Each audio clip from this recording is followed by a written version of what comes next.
Снова по этой гряду такая с коровками.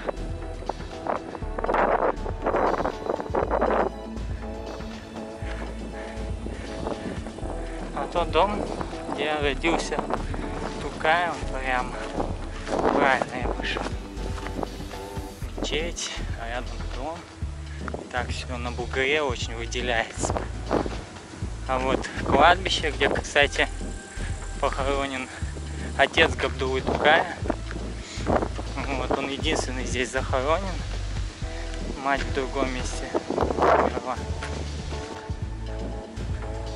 Да, вот оно кладбище. Сам Тукай похоронен в Казани. Могила отца Габдуллы Тукая, Мухаммедгарифа Тукаева. Мечеть все ближе открывается.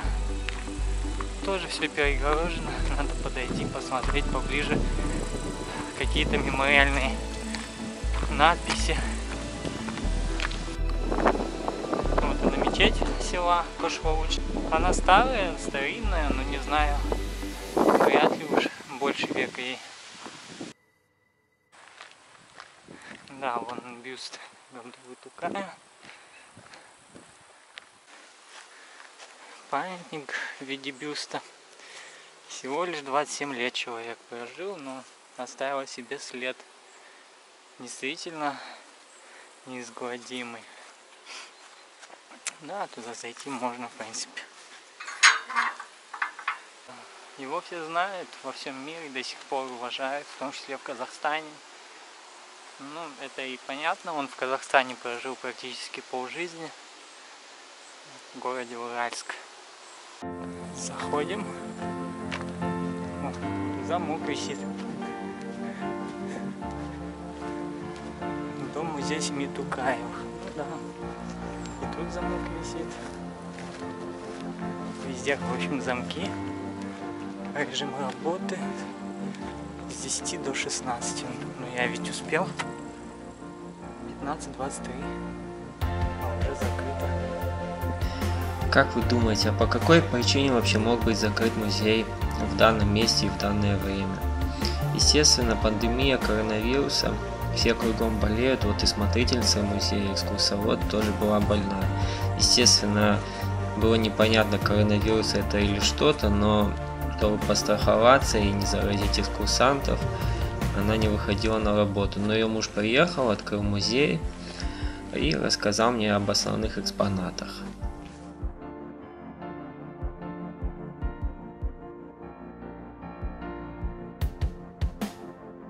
В 1956 году, 21 сентября, первый раз открыли, поставили ему памятник на месте его дома. Вы вот посмотрели там? Да, я смотрел бюст. Вот этот памятник в 1956 году поставили, когда 70 лет. Вот за ним здание стоит, за библиотека. Это была библиотека, ее сейчас в связи с этим оптимизацией переселили в эту школу. Вот тогда первый раз открыли здесь музей. Одна комната была, посвященная Тукаю. Вот тогда приезжал Хасан Туфан. Вот это, когда это оформляли вид. Да, значит, в 59-м, а в новом Крылае уже позже, в 70-е годы. Да, позже.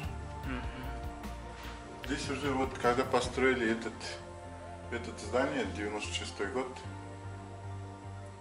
вот здесь открытие, глава администрации. Вот, все это в виде 96-го года. А почему именно в 96-м вот такая активность началась? В 96-м, ну это инициатива нашего местного председателя сельсовета и председателя колхоза тогдашнего. Ну, вот сейчас... они вдвоем проявили инициативу и ходили по инстанциям, и у нас открыли, построили большой музей. Вот этот. Ну еще, наверное, то, что круглая дата со дня рождения 110 лет. Да, 110 лет. Вот здесь открытые мечети, вот 96-й год. На неделю раньше открылся этот музей, и через неделю открыли эту мечеть. А вот старая мечеть, она где находилась? Так, вот чуть подальше, здесь, там есть огражденный Участок, да? участок, да, там стоял мечеть, но он еще, когда его примерно после 90-го года где-то разобрали его. Почему не реставрировали, не знаю. Она, наверное, из дерева, да, была? Из дерева было, да. Там она служила школой. Мы еще там в начальных классах учились. Ясно. И памятные места, где был Тукай, он красным. Вот это мне интересно. Я как раз пытаюсь пройти эти маршруты. Так, это Арск, понятно. Кошалуч. Родился, 3 года здесь прожил, потом снова его вернули после смерти мамы, да? Да. И перед смертью он уже сюда приезжал. Ну, ясно. А вот эта деревня, куда мама замуж вышла, да? Да, это Балтасинский район уже. Хорошо. Здесь вот писатели, которые приезжали, свои эти, с автографами, книжки оставили. Вот Туфан Мингульдин каждый год приезжал вот когда день рождения, вот, он каждый год приезжал. А вообще много посетителей бывает в течение года? Нормально было, сейчас в этом году уже нет. В этом году пандемия. Да, это полные эти автобусы, большие эти иномарки приезжали, по 4, по 5 штук. А пешком кто-нибудь, как я, приходил? Было. Вот в этом году 2 парней как приходили. Потом велосипедисты, там еще. А чем занимались в вашей деревне в те годы? Вот 2 этих предпринимателей типа было. Ну, в основном, наверное, земледелие, да? Да, в основном земледелием занимались. Вот, там магазин, что ли, держали, там.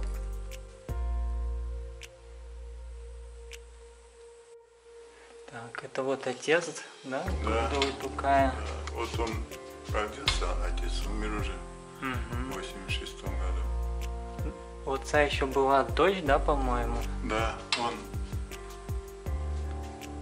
А, вот она. Биби Газизи, это Газизи. со стороны папы.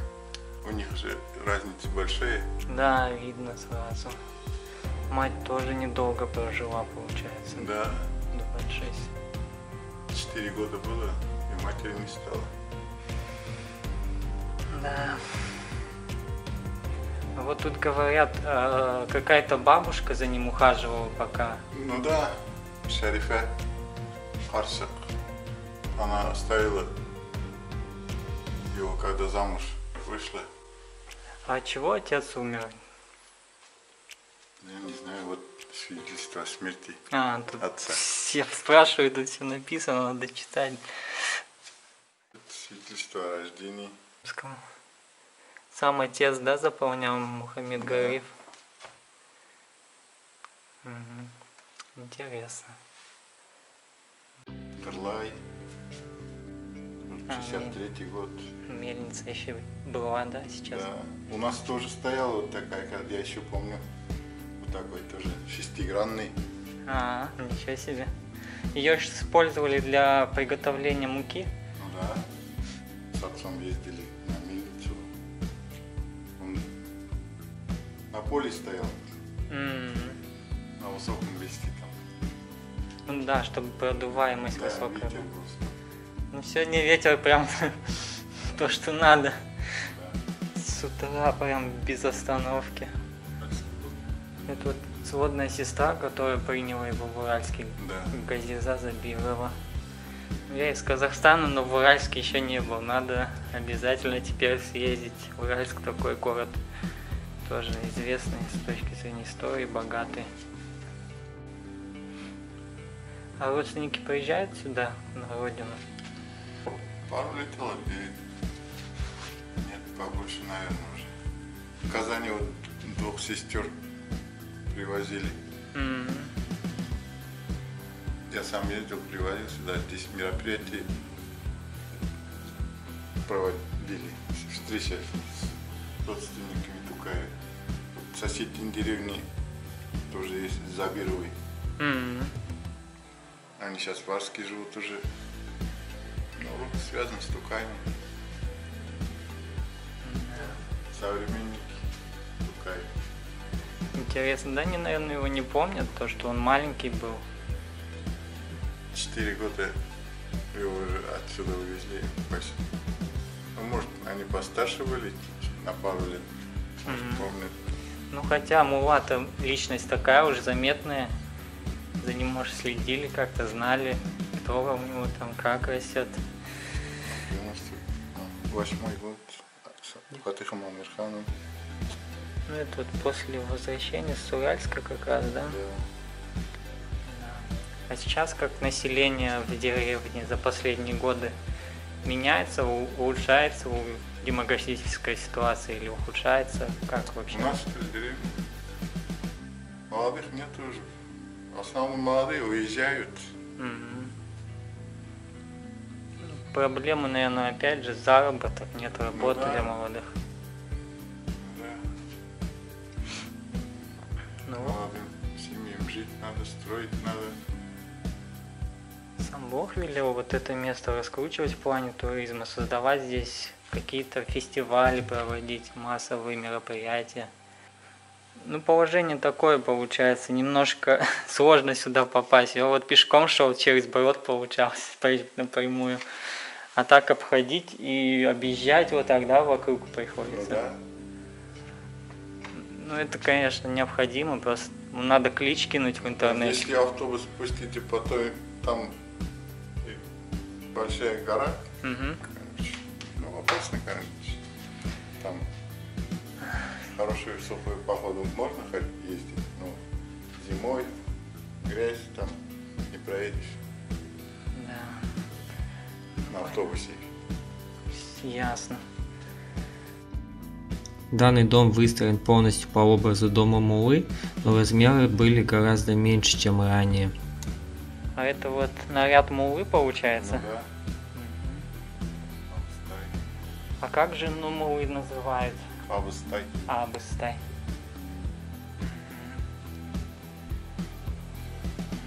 Понятно. А вещи какие-то сохранились, может быть, с его детства? Вот посуда, которой пользовался мама Тукай. В принципе, эту экспозицию во всех музеях можно найти. И в Иске-Казанском примерно что-то подобное было. Да и в Национальном, по-моему, музее Республики Татарстан. Ну, печи настоящие я вот честно пока что нигде не видел. Выстроены. 2 самых известных произведения больше всего, да?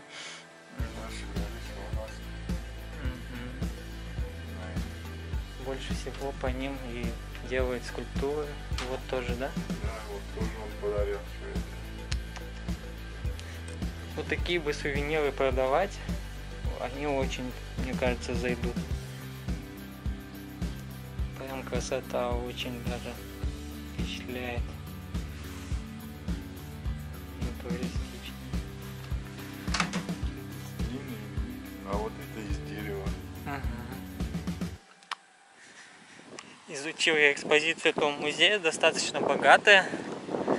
Просто позадавал вопросы, и как таковой экскурсии я и не хотел.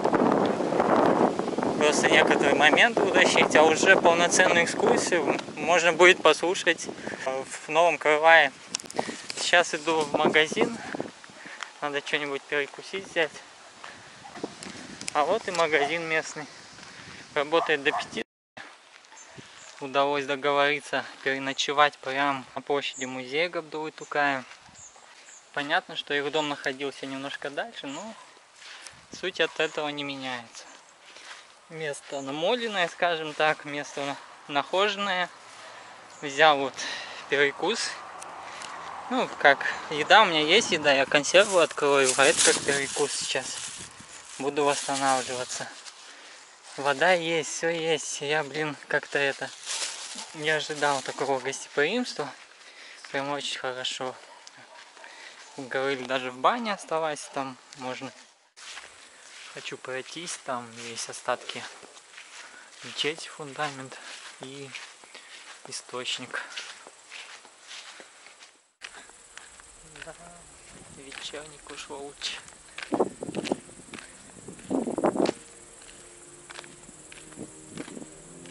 Сейчас пройдусь. Есть еще несколько интересных моментов. Березы растут, кстати, здесь много деревьев вокруг.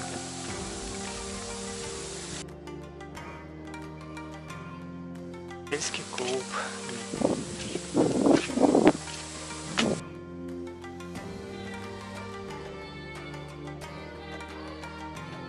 Не так много на самом деле отсюда людей вышли и ушли на войну.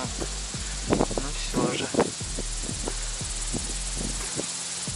Деревня в плане инфраструктуры с одной стороны живая, с другой стороны не очень. Не хватает здесь некоторых моментов. Ну, интернет слабый, 3G максимум. Моста нет в той части, то есть она огромная по сути. Да, вот, кстати, открывается надпись Муачишмасе, родник Муры. Ну вот непосредственно место основания мечети деревни Кушлоуч, где отец Габдулы Тукая был мулой.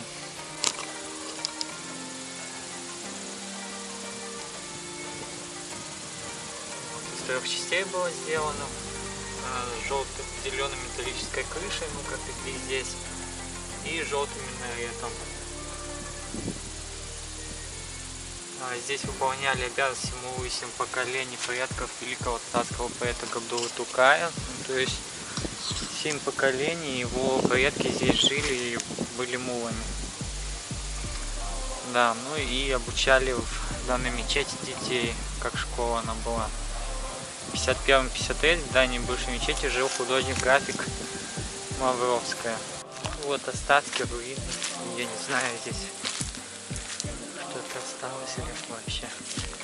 Ну, просто место убрали. Что могу сказать? Ну, молодцы, помнят. Я напоминаю, спускаюсь к источнику. Вон он, по-моему, наверху. Здесь вот низина, это река Красная. Вот тоже интересный момент. Река Красная, ну, название такое, честно говоря, невнятное. Можно было тоже назвать в честь Габдулы Тукая, все-таки исток, место, где он родился, и реку. От этого ничего не изменится, то есть перемена названий в плане там городов, улиц, это дорого. А вот с точки зрения реки, я думаю, ну, не такие большие деньги, тем более река небольшая, на карте ее практически на мировой нету. Но в целом, чтобы увековечить память, улица Габдулы Тукая, ну, нигде это не написано, а тут хотя бы на карте было, чтобы понятно, откуда он сразу.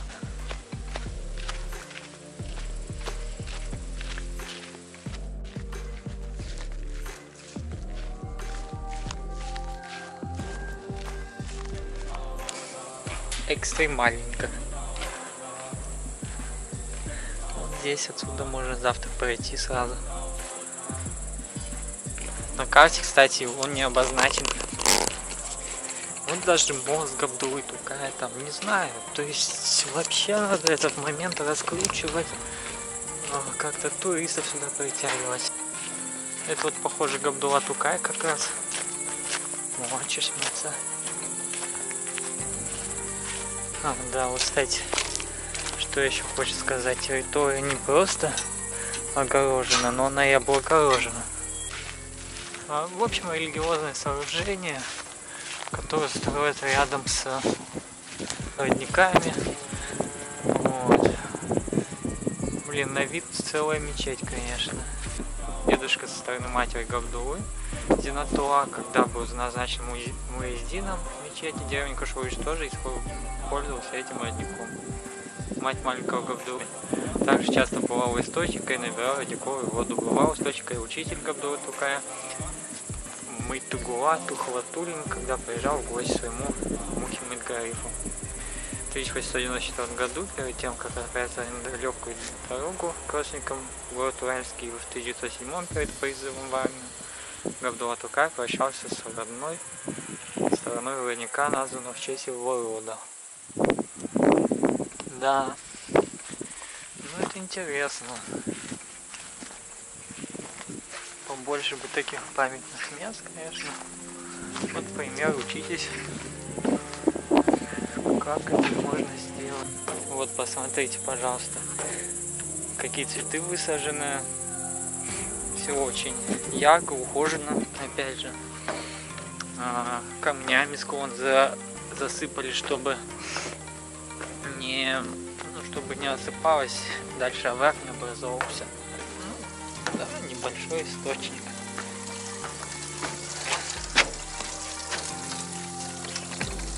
Да, отсюда, кстати, очень красиво смотрится тоже. Нависает вот это вот, как сказать, ну, святая вещь. Можно посидеть, помедитировать.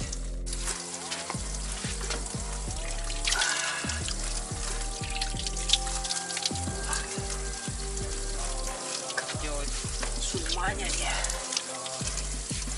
Вот это занимается. Потом шея. Потом лицо. Потом вот. Еще хочется сказать пару слов о данном объекте. Он так еще был восстановлен на силу за счет средств меценатов, компания Тателеком, за счет местных жителей. Вот. Видите, как совместные усилия решают проблему. Надо облагораживать свои места, свои районы. Вот таким вот образом. Очень красивое место, где можно посидеть, прийти, отдохнуть, отвести душу. Там помолиться, я не знаю даже. Потому что я вот посидел сейчас минут 20. Меня так расслабило, прям, знаете. Ну, никогда такого не было, не во всех местах такое возможно. Вода течет, успокаивает. Вид на вот этот минарет, или как его назвать. В общем, круто. Кто будет в Кош-Луч, обязательно заезжайте, заходите сюда. Это не так далеко от музея самого. Ну и в целом рекомендую приезжать с ночевкой сюда.